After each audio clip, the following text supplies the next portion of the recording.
मित्रांनो, पुढचं प्रकरण येतं आहे नदी प्रणाली. महाराष्ट्रातील ज्या नद्या आहेत त्या प्रकरणामध्ये आपल्याला ही माहिती घ्यायची आहे. आता यामध्ये काय काय माहिती घेतली पाहिजे आपण, तर एक तर नद्यांची सामान्य माहिती, त्याच्यानंतर महाराष्ट्रातल्या ज्या काही नद्या आहेत त्या नद्यांचा उतारता क्रम, मग ते क्षेत्रफळानुसार असू द्या, लांबीनुसार असू द्या, नदी किती पाणी वाहून नेते त्याच्यानुसार असू द्या. त्याच्यानंतर मग महाराष्ट्रातल्या प्रमुख पूर्ववाहिनी नद्या लक्षात घ्यायच्या आहे आपल्याला. यामध्ये कृष्णा, भीमा, गोदावरी. त्याच्यानंतर दक्षिण वाहिनी नदी आहे वर्धा, वैनगंगा. आणि पश्चिम वाहिनी नद्यांमध्ये तापी नदी बघायची. कोकणातल्या नद्या आपण अगोदरच कोकण किनारपट्टी बघतानाच घेतलेले आहेत. तर हे एवढे मुद्दे या ठिकाणी लक्षात घेतले पाहिजेत. यामध्ये पहिला मुद्दा येतो सामान्य माहितीचा. सामान्य माहितीमध्ये लक्षात घेतलं पाहिजेत की नदी जी आहे ती डोंगराळ भागात उगम पावत असते. बघा, डोंगराळ भागात उगम पावून ही नदी उताराच्या दिशेने वाहत असते अशी. ठीक आहे. आणि अगोदर सुरुवातीला मग छोटे छोटे अनेक प्रवाह एकत्र येतात, एक मोठा प्रवाह तयार होत असतो. आणि हा मोठा प्रवाह जो आहे तो उताराच्या दिशेने व्हायला लागत असतो. आता पूर्व दिशेने चालला असेल तर पूर्व वाहिनी म्हणायचे, पश्चिम दिशेने चालला असेल तर पश्चिम वाहिनी, दक्षिण दिशेने चालला असेल तर दक्षिण वाहिनी, उत्तर दिशेने चालला असेल तर उत्तर वाहिनी. तर नदीच्या वाहण्याचे प्रमुख 4 दिशाचे पूर्व, पश्चिम, दक्षिण, उत्तर, ईशान्य, नैऋत्य अशा काही वाहण्याचा प्रकार नसतो. मग अशा पद्धतीने ही नदी अशी वाहत जात असताना या नदीला दोन्ही बाजूला अनेक उपनद्या येऊन मिळत असतात, हेही लक्षात घेतलं पाहिजेत. आणि शेवटी नदी सागराला जाऊन मिळत असते. बघा, आणि जिथं सागराला जाऊन मिळते त्या भागाला म्हणायचं नदीमुख, नदीमुखाचा एरिया. ठीक आहे. आणि या भागाला म्हणायचं नदी पात्र. ठीक आहे. या भागाला म्हणायचं उगम क्षेत्र. ठीक आहे. याला म्हणायचं नदी काठ. तर या पद्धतीनं. आणि आता या नदीला या बाजूने काही उपनद्या येऊन मिळतात, काही या बाजूनं. या बाजूने ज्या येतात याला म्हणायचं उजव्या बाजूने येणाऱ्या उपनद्या, आणि या बाजूने येत असेल तर डाव्या बाजूने येणाऱ्या उपनद्या. नेहमी लक्षात घेतलं पाहिजे, नदी जिकडं वाहते तिकडं तोंड केलं तर आपला डावा हात म्हणजे डावी बाजू, उजवा हात म्हणजे उजवी बाजू. या बाजूने येत असेल तर उजव्या बाजूनं, या बाजूने येत असेल तर डाव्या बाजूनं. अशा पद्धतीने लक्षात घेतलं पाहिजेत. मग आता इकडचे या डोंगररांगा आहे असं समजू आपण, आणि इकडं या डोंगररांगा आहे असं समजू. या डोंगररांगेकडून या बाजूने उपनद्या येऊन मिळत असतात. बघा, अशा डाव्या बाजूची उपनद्या म्हणायचं आपण त्यांना. लक्षात, काही उपनद्या या बाजूने येऊन मिळत असतात, याला म्हणायचं उजव्या बाजूने येऊन मिळणाऱ्या उपनद्या. ठीक आहे. या आहेत डाव्या बाजूची उपनद्या.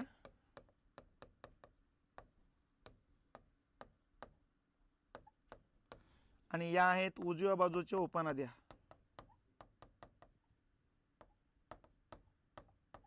ठीक आहे. या नद्याच्या संगमावर काही प्रसिद्ध गावं असतील तर ते गावं लक्षात घ्यायची. नदीच्या काठावरची प्रसिद्ध गावं असतील तर तेही लक्षात ठेवायचे. ठीक आहे.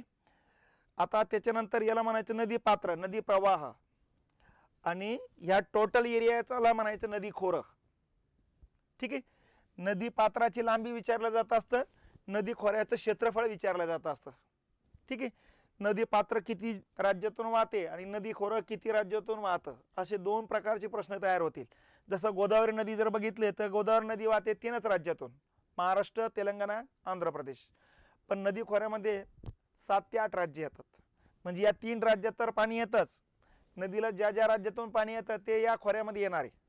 ठीक आहे. डाव्या बाजूला उजव्या बाजूने येणारे उपनद्या म्हणजे वेगवेगळ्या राज्यातून येत असेल तर त्या राज्याचं पाणी सुद्धा या नदीला येणार आहे. मग गोदावरी नदी वाहते 3च राज्यातून, पण नदी खोऱ्यामध्ये हे 3 राज्य.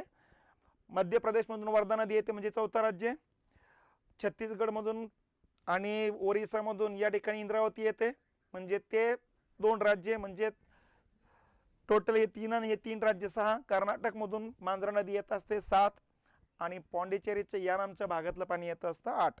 तर अशा पद्धतीनं नदी खोऱ्यातले राज्य विचारलं गोदावरीचे तर 8 आहे, आणि नदी प्रवाह विचारला तर 3 आहे. त्यामुळं पात्र म्हणजे प्रवाह आहे, आणि नदीला दोन्ही बाजूंना जिथपासून पाण्याचा पुरवठा होतो तेवढा एरिया, त्या एरियाला म्हणायचं खोरं, नदी खोरे, कॅचमेंट एरिया असं म्हटलं जातं असतं. हा टोटल एरिया येतो कॅचमेंट एरिया किंवा नदी खोरे म्हणायचं आपण त्याला. हा नदी खोऱ्याचा एरिया एवढा, उगमापासून तर शेवटपर्यंत हा टोटल एरिया. ठीक आहे. त्याच्यानंतर या ठिकाणी लक्षात घेतलं पाहिजे की नदीतलं जे वाहतं पाणी आहे ते वाहतं पाणी मोजण्याचं जे एकक आहे ते लक्षात घेतलं पाहिजेत. वाहते पाणी मोजलं जात असतं क्युसेक मध्ये. वाहतं पाण्याचे एकक काय आहे? क्युसेक. आणि 1 क्युसेक म्हणजे 28 लिटर पर सेकंद इतकं पाणी असतं बघा. मग किती क्युसेकनं पाणी खालच्या भागात येतं याचा अर्थ खालचं धरण भरण्यासाठी किती वेळ लागणार आहे ते लक्षात घेतलं पाहिजे, किंवा ते लक्षात येतं असतं आपल्याला. तर हे झालं स्थिती. त्याच्यानंतर नदी असू द्या उपनदी असू द्या यांच्यावरती धरणं पण असतात बघा. ठीक आहे.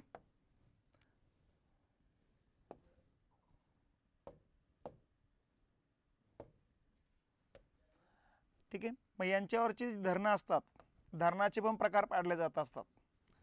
कुठले कुठले प्रकार? एक असतो, याला आपण प्रकल्प म्हणू किंवा धरण. प्रकल्पाचे 3 प्रकार आहेत. मोठा प्रकल्प किंवा मोठं धरण, मध्यम प्रकल्प आणि लघु प्रकल्प. आता हे पाणी त्या प्रकल्पातल्या पाण्यापासून किती जमीन ओलिती खाली येणार आहे त्या आधारे प्रकार पाडले जात असतं बघा. म्हणजे सिंचन किती होणार आहे त्याच्या आधारे. ठीक आहे. ज्या प्रकल्पातल्या पाण्यापासून 10,000 हेक्टर पेक्षा जास्त जमीन ओलिती खाली येत असेल तर त्याला म्हणायचं मोठा प्रकल्प. ज्या प्रकल्पातल्या पाण्यापासून 2,000 ते 10,000 हेक्टर जमीन ओलिती खाली येत असेल तर त्याला म्हणायचं मध्यम प्रकल्प. आणि 2,000 हेक्टर पेक्षा कमी जमीन ओलिती खाली येत असेल तर त्याला म्हणायचं लहान प्रकल्प. तर अशा प्रकल्पाबद्दलची माहिती लक्षात ठेवली पाहिजे आपण. भारताचा जर विचार केला, भारतात सर्वात जास्त प्रकल्प मोठाले प्रकल्प येतात.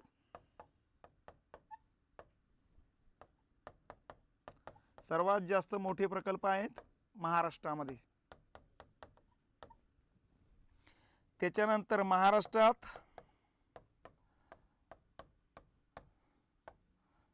सर्वात जास्त मोठाले प्रकल्प आहे गोदावरी नदीच्या खोऱ्यामध्ये. ठीक आहे. आणि महाराष्ट्रात सर्वात जास्त प्रकल्प असलेला जिल्हा जर विचारला तर पुणे जिल्हा आहे. हे पहिले मुद्दे लक्षात घेतले पाहिजे आपण. ठीक आहे. त्याचबरोबर प्रकल्प कोणत्या ठिकाणी उभारला, त्या ठिकाणी एखादं गाव असेल तर त्या गावाचं नाव प्रकल्पाला देतात. जसं गंगापूर प्रकल्प, आलं लक्षात, माजलगाव प्रकल्प, जायकवाडी प्रकल्प. ठीक आहे. भंडारदरा प्रकल्प, हे त्या ठिकाणच्या गावाचे नाव आहेत ही. आणि जर या एखाद्या ठिकाणी प्रकल्प आहे पण गाव नसेल तर मग नदीचंच नाव त्या प्रकल्पाला देतात. मुळा प्रकल्प, बिंदुसारा प्रकल्प, ठीक आहे, दुधना प्रकल्प. तर या पद्धतीनं या ठिकाणी प्रकल्पाचे नावं सुद्धा कसे निश्चित होतात ते लक्षात घेतले पाहिजे आपण. ठीक आहे. मग आता या प्रकल्पामध्ये बरंच पाणी स्थिर असतं बघा. हे प्रकल्पातलं स्थिर पाणी जे आहे हे स्थिर पाणी मोजण्याचे एकक असतं TMC. वाहतं पाणी मोजण्याचे एकक आहे क्युसेक आणि स्थिर पाणी मोजण्याचे एकक आहे TMC. TMC म्हणजे 1000 मिलियन क्युबिक फीट, 1 दशलक्ष घनफूट पाणी. म्हणजेच 1 TMC म्हणजे 1000 दशलक्ष घनफूट पाणी. एवढ्या पाण्याला म्हणायचं 1 TMC पाणी. मग आता यानुसार महाराष्ट्रातला सर्वात मोठा जर प्रकल्प विचारला तर जायकवाडी, जवळपास 110 TMC पाणी बसतं त्याच्यामध्ये. त्याच्या खालोखाली 105 ते 106 TMC पाणी बसतं उजनी प्रकल्पामध्ये. उजनी प्रकल्प येतो भीमा नदीवरती सोलापूर जिल्ह्यामध्ये. तिसऱ्या क्रमांकाचा पाणी साठवण्यानुसार मोठा प्रकल्प येतो कोयना, जवळपास 95 ते 96 TMC पाणी त्या प्रकल्पामध्ये बसतं बघा. तर हे मोठाले पहिले 3 प्रकल्प महाराष्ट्रातले लक्षात घेतले पाहिजेत. तर ही नद्यांची बेसिक माहिती या ठिकाणी लक्षात घेतली पाहिजे आपण. त्याच्यानंतर पुढचा मुद्दा येतो असतो नद्यांचा उतरता क्रम. म्हणजे महाराष्ट्रातल्या ज्या नद्या आहेत त्यांचा उतरता क्रम लक्षात घेतला पाहिजे आपण. यासाठी अगोदर महाराष्ट्राचा डोळ्यासमोर नकाशा घ्या. त्याच्यानंतर प्रमुख आपल्याला अगोदर डोंगररांगा लक्षात घेऊ आपण.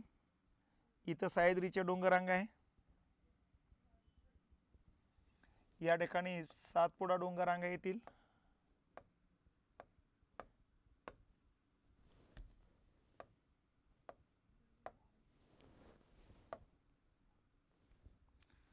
या ठिकाणी सातमाळा अजिंठाच्या डोंगररांगा आहे.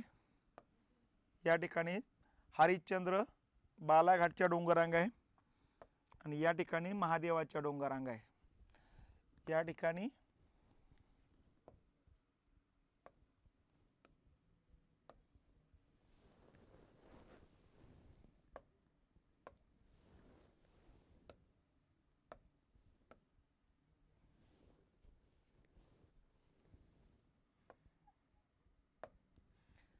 ठिकाणी सातपुडा डोंगररांगा आहे.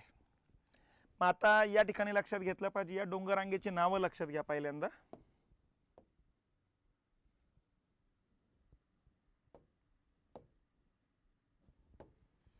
हे बघा, इथं सातपुडा डोंगररांगा आहेत.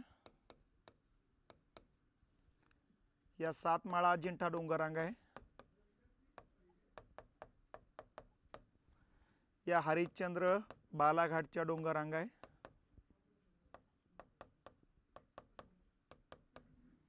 या शंभू महादेवाच्या डोंगररांगा आहे. ठीक आहे. या सह्याद्रीच्या डोंगररांगा आहे. आता याच्यावरून नदी खोऱ्याचं या ठिकाणी जे काही प्रकार पाडले जातात ते प्रकार लक्षात घेतले पाहिजेत आपण.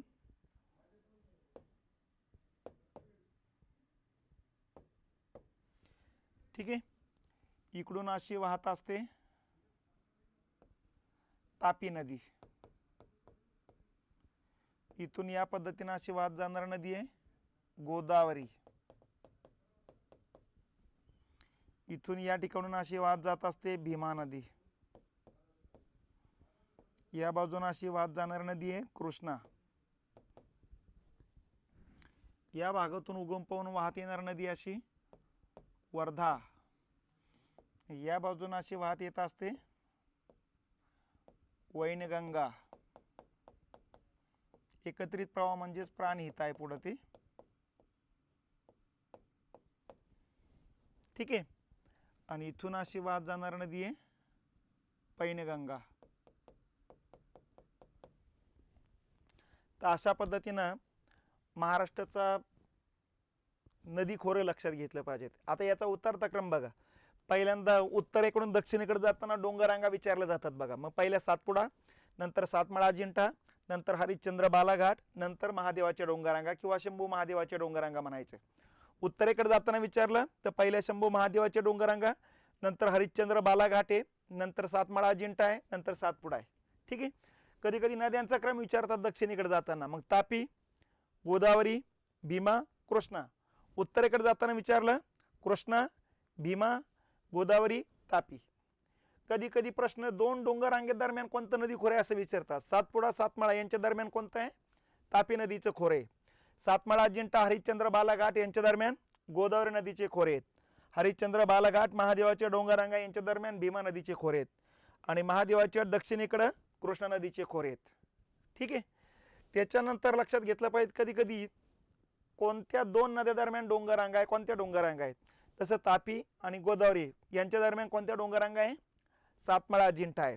गोदावरी आणि भीमा यांच्या दरम्यान हरिश्चंद्र बालाघाट आहे. भीमा आणि कृष्णा यांच्या दरम्यान शंभू महादेवाच्या डोंगररांगा आहे. या पद्धतीने आपण प्रश्न या ठिकाणी विचारले जातात, बऱ्याच वेळेस आलेले आहेत.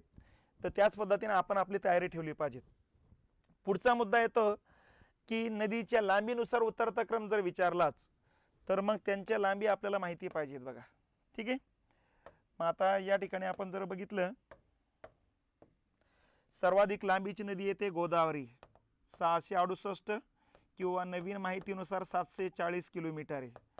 एक नंबरच आहे सर्वाधिक लांबीची. दोन नंबरला दुसऱ्या क्रमांकाची लांबीची ती पैनगंगा 495 किलोमीटर लांबी येत असते. ठीक आहे. तिसऱ्या क्रमांकाची सर्वाधिक लांबी येते वर्धा. वर्धाची लांबी येते 455 किलोमीटर. 4 नंबरला येत असते भीमा 451 किलोमीटर आहे. 5 नंबरला येत असते वैनगंगा 295 किलोमीटर आहे. 6 नंबरला येत असते कृष्णा 282 किलोमीटर येते. आणि 7 नंबरला येत असते तापी 208 किलोमीटर. तर या पद्धतीनं नद्यांचा उतरता क्रम जर बघितला लांबीनुसार तर पहिला लागेल गोदावरी, ठीक आहे, दुसरा लागेल पैनगंगा, तिसरा लागेल वर्धा, चौथा लागेल भीमा, पाचवी नदी लागेल वैनगंगा, सहावी आहे कृष्णा आणि सातवी येत असते तापी. लांबी ही तुम्ही लक्षात घेऊ शकता 668 किलोमीटर किंवा नवीन माहितीनुसार 740 आहे. पैनगंगा 495 किलोमीटर आहे. वर्धा 455 किलोमीटर आहे. भीमा 451 आहे. वैनगंगा 295 आहे. कृष्णा 282 आहे. तापी 208 आहे. तर हा पहिला मुद्दा एकदा लक्षात घेतला पाहिजे. दुसरा मुद्दा येतो नदी खोऱ्याच्या क्षेत्रफळानुसार उतरता क्रम. मग क्षेत्रफळानुसार जर बघितलं सगळ्यात मोठं नदी खोरं गोदावरीचं येतं बघा. गोदावरी नदीचं खोरं येतं असतं 69,000 चौरस किलोमीटर. 1 नंबरला मोठं येत असतं बघा, ठीक आहे. 2 नंबरला येतं भीमा नदीची खोरे जवळपास 46,184 चौरस किलोमीटर एरिया याचा, एवढा एरिया. तर हे दुसऱ्या क्रमांकावर येते. तिसऱ्या क्रमांकावर येतं वर्धा नदीचे खोरं 46,182 चौरस किलोमीटर. याच्यापेक्षा फक्त 2 चौरस किलोमीटरना कमी आहे, तर तिसऱ्या क्रमांकावर आहे. चौथ्या क्रमांकावर येते वैनगंगा नदीचे खोरे. वैनगंगेचे खोरे येत असते 38,000 चौरस किलोमीटर. 5व्या क्रमांकावर येतं तापी नदीचे खोरे 31,200 चौरस किलोमीटर आहे. आणि 6व्या नंबरवर येत असते कृष्णा नदीचे खोरे 28,700 चौरस किलोमीटर एरिया आहे. तर हीच माहिती मग तुम्ही अशी घ्यायची बघा. या ठिकाणी नदी खोऱ्यानुसार जर बघितलं, खोऱ्यानुसार उतरता क्रम, मग सगळ्यात 1 नंबरला येत असते गोदावरी 69,000 चौरस किलोमीटर आहे. हे चौरस किलोमीटर मध्ये आहे, ठीक आहे. 2 नंबरला येत असते भीमा 46,184 चौरस किलोमीटर आहे. 3 नंबरला येत असते वर्धा 46,182 आहे. 4 नंबरला येत असते वैनगंगा 38,000 चौरस किलोमीटर एरिया आहे. 5 नंबरला आहे तापी 31,200 चौरस किलोमीटर आहे. आणि 6व्या नंबरला येते कृष्णा 28,700 चौरस किलोमीटर आहे. तर अशा पद्धतीनं हा एक क्रम लक्षात घेतला पाहिजे. आणि शेवटचा क्रम या ठिकाणी लक्षात घेतला पाहिजे, सर्वाधिक पाणी वाहून नेणारी नदी खोरे कोणती, म्हणजे कोणत्या नदीच्या खोऱ्यात सर्वात जास्त पाऊस पडतो. तर 1 नंबरला येत असते कृष्णा 769 TMC पाणी, म्हणजे सगळं वर्षभरात जेवढा पाऊस पडला तेवढा जर आपण आठवला एखाद्या धरणात तर तो किती TMC पाणी भरेल, तर 769 TMC. 2 नंबरला येते वैनगंगा, म्हणजे या खोऱ्यामध्ये कृष्णा खालोखाल पाऊस पडतोय 719 TMC आहे. 3 नंबरला येते गोदावरी 404 TMC. नंतर येते भीमा 309 TMC. नंतर येते तापी 229 TMC. या पद्धतीनं पण तुम्ही लक्षात घेतलं पाहिजे. तर पाणी वाहून नेण्यानुसार पण लक्षात घेतलं पाहिजे.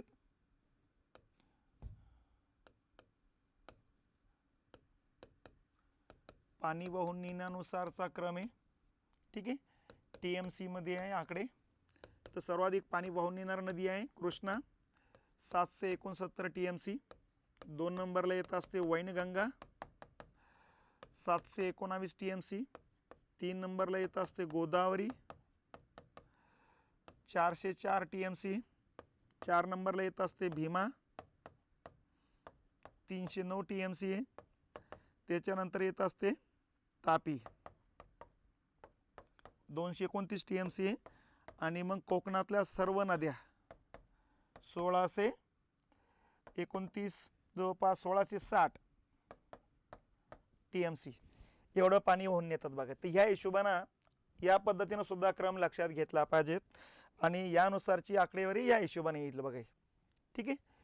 तर हे बघा गोदावरी क्षेत्रफळानुसार 69,000 आहे, हे 46,184, हे 46,182, हे 38,000, 31,200, तर या पद्धतीने तुम्ही हा चार्ट लक्षात घेणं गरजेचं आहे.